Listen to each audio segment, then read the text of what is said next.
is Malcolm Augustine. Mike Thompson, Samson Apollogi. All right, I want to thank everybody for coming this evening. And are there any questions on the minutes? Does anyone have any questions? No? Okay, can we get a motion then to, Okay. we need a motion to accept them as they're presented? Okay, and a second? Second. All right, all those in favor? Aye. Aye. Okay, I think that's all of us. All right, so we can move to the reports. Action items? Yes, I'm sorry, I'm still pulling it down. Yeah. There was one action item, and that was with the pothole repair, the gentleman who came to present his issue before the commission a couple of months ago. Right. And Comcast was going to check into it, and we haven't heard anything. Okay. I don't know if Ms. Walker Brown wants to address. What was the address? The address,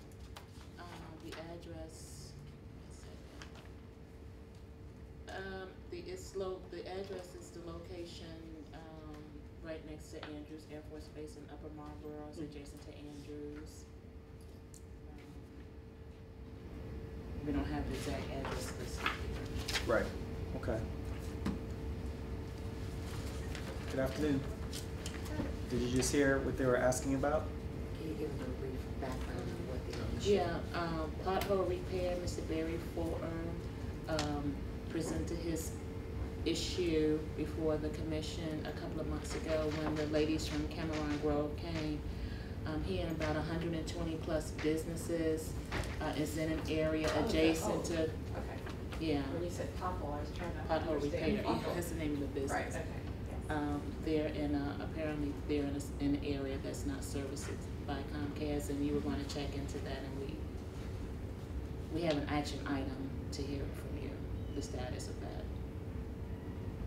And there's no service that's available, and it is very costly to build. So, I mean, there really isn't anything additional that I can kind of, offer right now. Clearly, if there are more businesses that are there and it becomes, something that starts to meet some type of a payback model, but it's a very expensive build. There's no homes in that vicinity. There's nothing, and so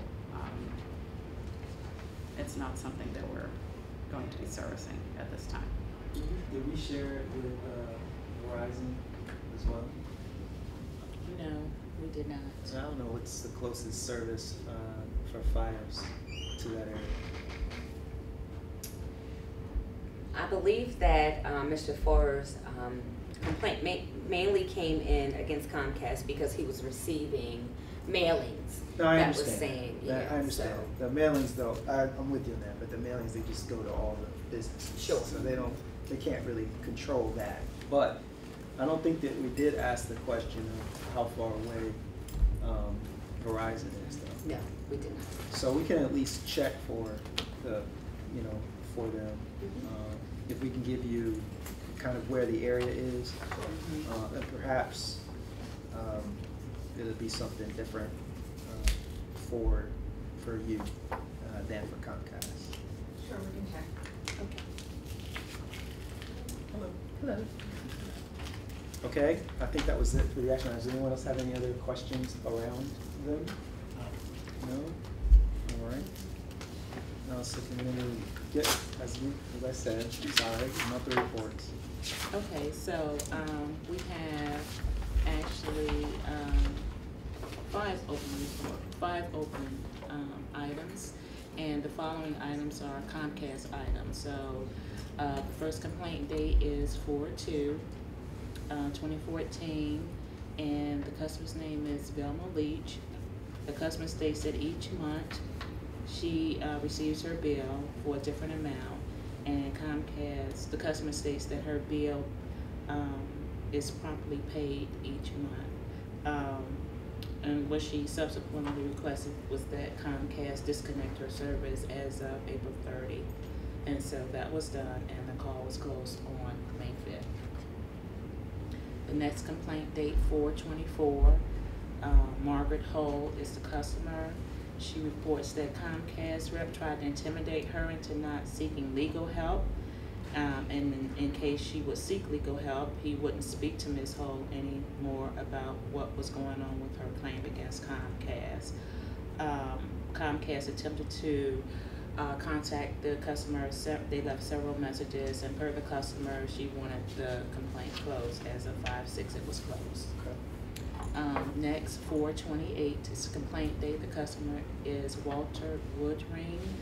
He stated that although Comcast services were on automatic bill pay, his services were disconnected for a week without notice, and Comcast has subsequently awarded him credits and closed the complaint as of 5/5, May 5th. The next complaint is, the complaint date is 4/29. The customer is Linda Smith. She states that she had experienced service outages from March 1st, to April 29th without any credits. Comcast applied the credits. She's satisfied, and the complaint was closed as of May the 6th.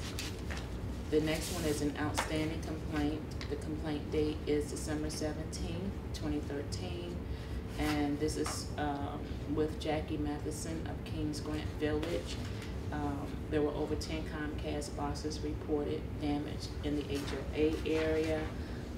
The pedestals were repaired, the repair was completed, and this call has been closed as of May the 6th.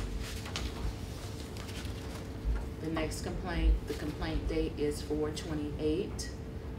This is a Comcast and Verizon inquiry. The customer name is Juliet Lilly. She states that there was a pole with wiring laying on the sidewalk near her home. It was determined that the wires belonged to Verizon, and they have since removed the wires, and the complaint was closed on May 2nd. Now the following call is Verizon, and so this complaint date is December 26, 2013, and that's also with the Jackie Matheson Kings Grant Village HOA. And again, the Verizon boxes were reported damaged in the HOA area, and Verizon is stating that they will complete by the end of this month. And that's it. Okay, does anyone have any questions about any of the issues? It seems like most of them are getting closed, which is good. I mean, that's a good thing. Okay. Hearing none, then we can hear, do you have anything with regard to community television? Nothing regarding the report, but I'd just like to mention that we're hosting a candidates forum tomorrow, and it'll air on Wednesday, the 4th of June, and again on Saturday, the 7th of June, if you're interested. Is that the governor's race? Well, all of the candidates, it's not just the governor, but all of the candidates, yes. Oh, I see. Okay. All right. Thank you. Anybody have any other questions for community television? No. All right. We have someone for public comment this evening. Yes, we have Ms. Simmons, Sharon Simmons, from Clinton, Maryland, who has a complaint she would like to present to the commissioners. Should I Thank you. stand? No? Oh, If you're okay. comfortable where you are, you just heard. That's great. Well, I recently switched from Verizon to Comcast around April, I believe it was April. And when the Comcast first came out, there were problems connecting the wiring to the box that's in front of my house. So they told me that they had to come back in a week and run the wires underground. Well, when they came back to run the wires underground, there was an issue with them being able to complete the task with just one missile. So I was told on Saturday when they sent the crew back out, that there were 2 missiles shot underground to try to connect the wiring, and I believe that the first missile that they shot under the concrete under my driveway caused the concrete to become raised. They claim and when I say they, I'm saying I'm gonna refer to their contractors. The contractors told me that yes, they did shoot 2 missiles, but they don't believe that they did any damage to my driveway. The reason I know that the damage was done to my driveway was because when I came home that evening, it was snowing, and I noticed there was a bump going into the garage that wasn't there before. So to lay the wiring or whatever. I also noticed that there were bald spots in my grass, 2 separate bald spots in my grass where they had dug, I guess, to lay the wires. Well, I've called them numerous times, probably over the course of a month before they even contacted me to send someone out to assess the damage. They sent out the crew that, the contractors that had laid the wiring, and they said that there was no way they could have done that damage to my driveway. So I spoke with other people at Comcast, and they told me that they would send them back out. They sent them back out on Saturday, and they dug some more in the yard, showing me where the cables were, which didn't really make a lot of sense to me, because regardless as to where the cables ended up, they still had to go into my underground 2 times. So long story short, I received this letter dated May 11th saying that they were dismissing my claim because the contractors were not taking any responsibility, which is a little confusing to me because they say they dismissed it, but yet they sent the contractors back out on Saturday to show me where the wiring was done. So I'm pretty confused as to this whole incident, because I don't understand if Comcast hired these contractors to lay this wiring, why they're saying they have no responsibility for my driveway. So I don't really know how to resolve it, how the issue can be resolved now. Okay. So Harlan, do you have anything to share with that from a process standpoint? No.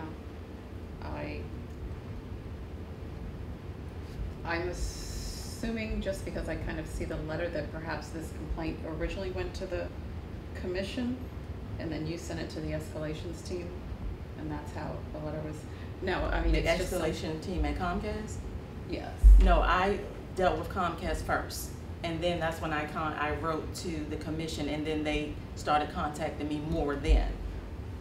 Right. There's a group of people Okay. that they deal with specifically when they send things over, Mhm. and I just know that they send letters, and I just saw that you had a Right. letter Mhm. from Comcast with the letterhead. So the only thing I can certainly reach out to the team and to see, you know, get a lot of the information and find out, you know, what's going on. What recourse are you looking for? I would like my driveway put back down to where it was. I mean, I have photographs of how it's raised now, and the problem is every time I back out to get out of my garage, I feel like I'm cracking it. It's getting worse. So like I said, I believe it came ajar whenever what was put under that driveway to lay this cable. There's no other reasonable explanation how the driveway could just, yeah, there's no. Verizon, I contacted Verizon to see if they were in my area that day. They said they have not been in my area in months, and they had no reason to come on my property. So that's what Comcast was saying, well, maybe it was Verizon. So I thought that was ludicrous, so I contacted Verizon. They said they weren't there. So there's no other explanation as to how that happened on the exact day they laid the wires. And what about your lawn? As far as You the said you balding had bald spots, spots. yeah, I had 2. So when I contacted them, they came back and just put like grass seeds and dirt down, but now I have 4 patches. So what do you think, stuff is dying? Well, I'm gonna have to, I had to pay to have someone come and treat my grass again to get those, you know, to get it even like it was. But I just feel like I don't believe anyone from Comcast actually has come out to the property to even look to see what could or couldn't have been done.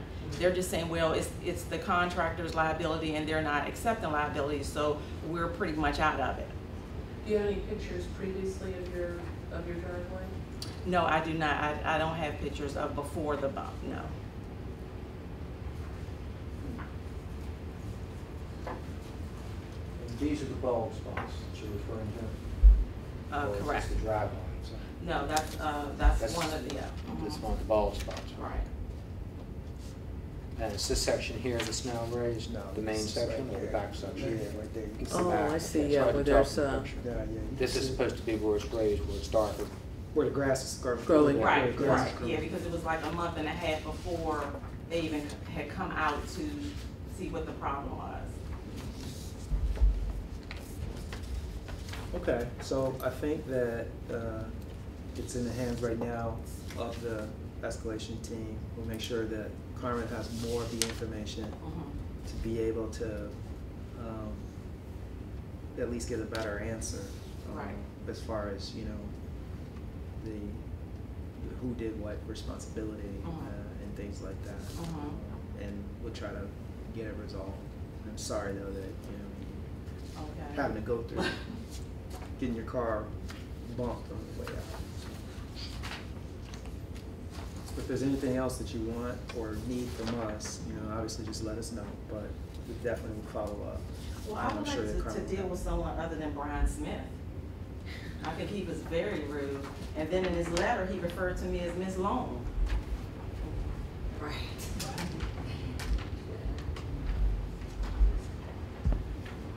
So I think the customer service was awful. Would you like this? Because these are all the pictures of before and after, and then them showing the pipe when they went back into the ground on Saturday. These are the photos that Yeah.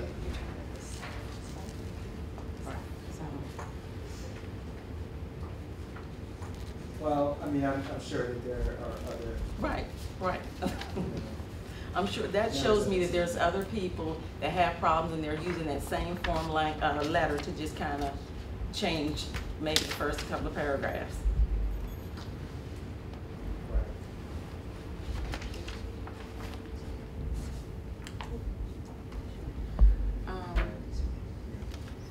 I do have the email dialogue between Comcast and the Cable Commission processing this request, and I can certainly send that to Comcast, Carmen over here, but as of late, Mr. Brian Smith informed the Cable Commission that he was informed that their contractor who did the initial install, they denied that they did any digging in that area, and he has denied the claim as a result. And you know, and of course, he subsequently sent a letter out. Hi. Are you using Comcast now? Yes. Did they have to put the wire underneath your driveway? That's Or why did I they was. or did they say how do you have the service Right. if they didn't dig it? I don't understand. That's why I was hoping someone from Comcast was here to explain that to me, because I don't know how you shoot two missiles underground to connect wiring, and that's what they told me they did. One missile was in the area where the driveway is raised, the other missile is further up, so they went to two different spots. So it's still confusing to me how they could run it underneath they had to run it underneath the driveway to get to the other side, because there's two sides that they dig that show me where the cables were. So it's still not clear to me how they're saying they didn't dig in the area when you have two spots of bald grass showing that you were digging somewhere. Yeah, I understand that explanation. So I think we're gonna try to dig into that a little bit more and figure out what, you know, I how will that is work occurred. with my Yeah. technical team, and I don't work with the contractor, so I work with our people. Absolutely. So that's what Yep. we'll do. Okay, All right. so we'll do that and we'll follow back up with that. All right, thank And you. thank you for coming. Mm-hmm. I'm sorry that you're having to deal with this situation. Okay. Yes. I know she asked if she could deal directly with someone else other than Brian. Did we give her a different contact to deal with? No, but I assume we would do that offline. Okay, That we would do that. Get someone else from all right. the team. Yeah. From the Comcast escalation team. Okay, great. Yeah, You absolutely. can forward all of our information then to me, and then I can, Sounds good. Okay. All right. Okay. Do you have anything to report tonight for Comcast? Comcast representative report? Okay. All right. And what about for Verizon? Well, I just wanted to direct the Prince George's County residents probably to Verizon.com to check out our latest promotions. I think we have too many to actually tell you right now what's going on. So depending on you know, what services they're looking for, the best information is that they go to Verizon.com. Okay, I appreciate that. All right, anybody else have any questions, comments, or anything for Verizon specifically? No? All right, and then we can go to Commissioner's comments. Do you have any comments this evening? No comment? No. Okay, so one of the things that that people get sensitive about, and it was this information shared with me by the staff members, was how people, you know, just the process of removing channels and adding channels, and how you know, that process, and then people having to pay for certain channels that they weren't necessarily initially thought that they had, and the changing of plans. Is there a way for us to make that easier for folks to get to understand? I mean, the way that you all are you change your program packages and things of that nature when you're removing cable channels. And what is that process, by the way? I mean, as far as like letting people know and things of that nature. Are you directed it to Comcast or Verizon? Both. I think if there are channel changes, then there is notice that is given to customers, what those changes are and what the impact, you know, might be. Okay. So, and for Verizon? And same. And for our agreement, I think that customers have 30 days before the change occurs, that we notify them. And we notify the administration as well, with a copy of the notice that the customers receive. Where are they receiving this? Because I know sometimes I've experienced some channel changes. I go, well, when did that happen? Well, it could be actually on the channel screen, Okay. on the guide, excuse me. Also, there's bill messages and billing inserts as well. For Verizon, that is. Okay. And is it the same for Comcast? Yes, I mean, some changes might be communicated with direct mail, but yes, there are bill inserts, there are bill messages, and so, you know, that's the main way that notification is established with the customers. And when is there anywhere in the contracts or things like that? I mean, you know, folks have brought up the fact that maybe they have been receiving channels for a long period of time, and they've gotten used to receiving those channels, and then they were removed for whatever reason. Does that trigger their ability, if they're in a contract or something like that, to be able to get out of that contract because you've changed the services that you're then providing to them? No, if anything, it would be just the opposite, that perhaps they were receiving channels that they weren't paying for. And so we would notify them that you've been receiving these channels, you know, however, we notice that it's not consistent with what you were actually, you know, what you selected in terms of what your services were, you know, and you can either choose to continue, and then we let them know if there's an additional charge for that, and they have a date by which to respond, or the channels then, you know, might be removed. But it's not something that's done arbitrarily. Is that just part of the marketing piece that you do? Because I know sometimes that you have the specials and they'll get X number of channels and then after a point it expires. That can certainly happen as well. Okay. So there are different promotions, you know, so you might be getting a pay service, you might be getting an HBO, a Stars, Showtime, something like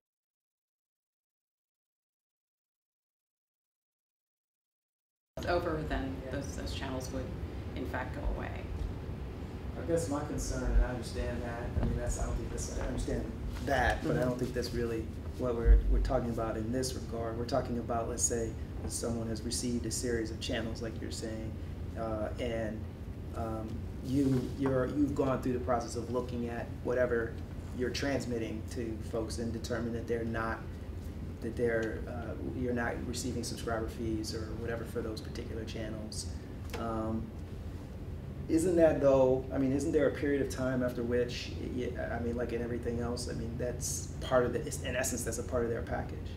No, it wouldn't be a part of their package. If it's not a service that they subscribe to and they're paying for, then it's not a part of their package. And we would explain to the customer clearly, you know, what it is that they have, you know, and they're, you know, again, it's not like a change happens and they don't get some type of notice about it.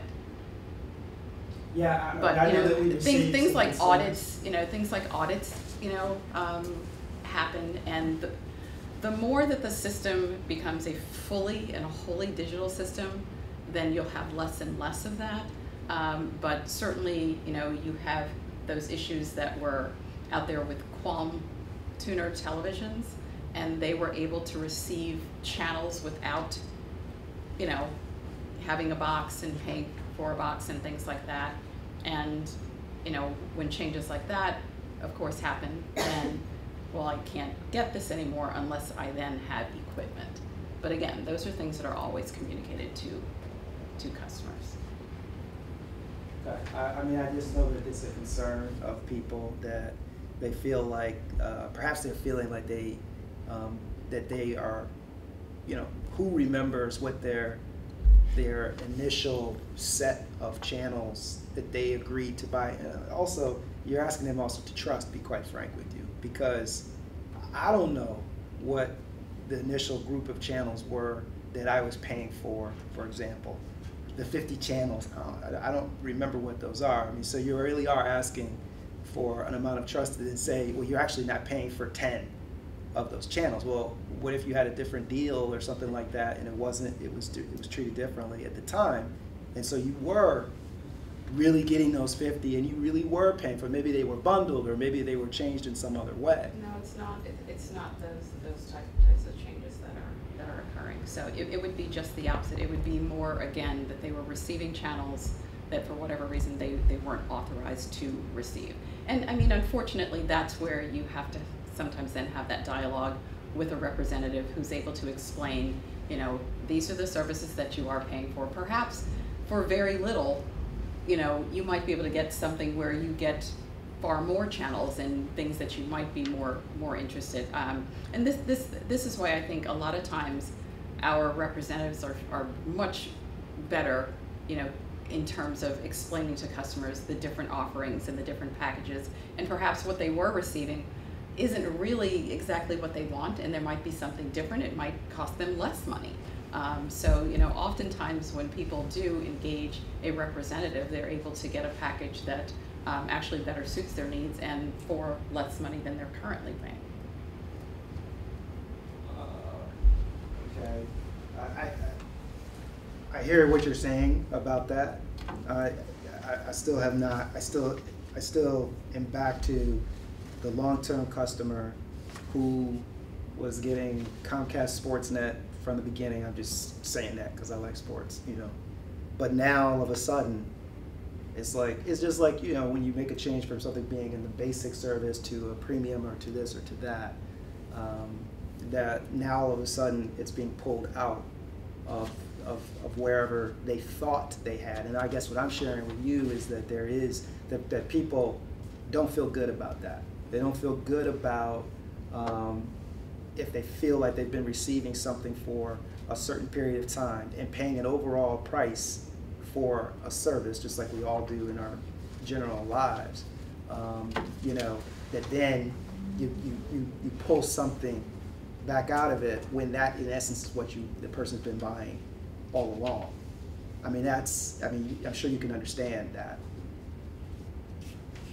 Well, I definitely can understand that, and you know, a lot of our customers, that will occur if they change packages, like if after a certain commitment expires and they call in and then possibly that package is no longer there.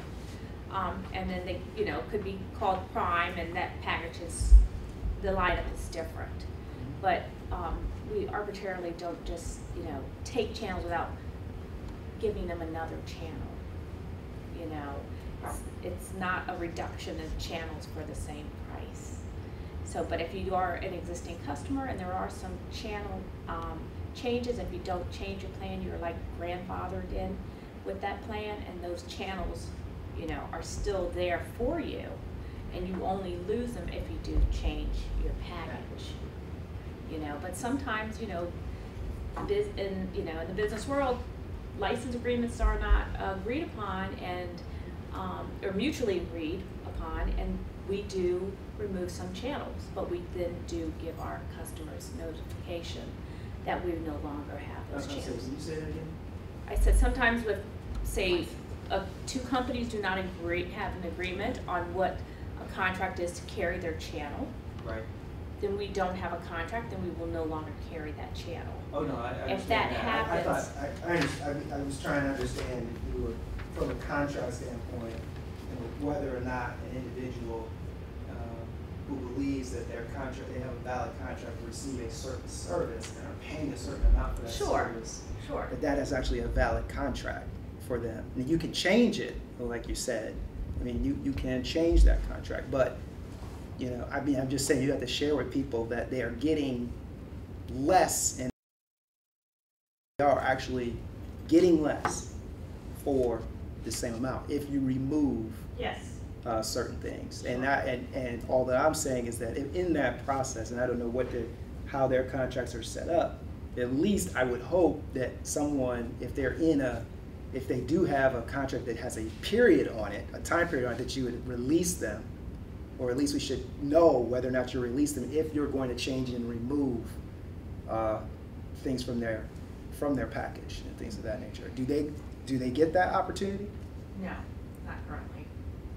And again, the channels we probably don't, that we remove in the middle of, a season or maybe someone's contract, probably does not have the viewership that we might deem necessary to maintain.